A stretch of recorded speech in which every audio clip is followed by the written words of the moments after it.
Next మిగతా వార్తల్లో ఈనాడు చూస్తున్నాం మనం. కృష్ణా జలాల్లో కేసీఆర్ ద్రోహం 1000 రెట్లు అధికమట, కేటీఆర్ స్వీకరించాలి. ఇప్పుడు ఇక్కడ రేవంత్ రెడ్డిని వెనకేసుకొచ్చేది ఏం లేదు, కానీ ఒక విషయం మాత్రం వాస్తవం. మనం ముందు నుంచి ఈ విషయాన్ని చెప్తూ వస్తున్నాం.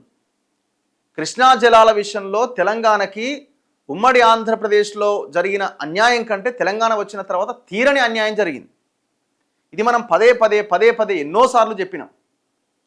కృష్ణా జలాల విషయంలో కృష్ణా జలాలను మొత్తం ఆంధ్రప్రదేశ్ ప్రభుత్వానికి వదిలేసిండు కేసీఆర్ ఆనాడు. రాయలసీమకు పోయి రతనాలసీమ చేస్తా రొయ్యల పులుసు తిన్న తర్వాత ఆయన మాట్లాడిన మాటలు మన అందరికి ఇప్పుడు కళ్ళ ముందు ఇంకా కదులుతూనే ఉన్నాయి. మీరు చూడండి, కృష్ణా జలాల విషయంలో పోతిరెడ్డిపాడు సామర్థ్యం ఉమ్మడి ఆంధ్రప్రదేశ్లో స్టార్ట్ అయింది. ఆనాడు అఫ్ కోర్స్ కాంగ్రెస్ కూడా ఎంతో కొంత బాధ్యత వహించాల్సిందే, కానీ అందుకోసమే కదా మనం తెలంగాణ తెచ్చుకున్నది.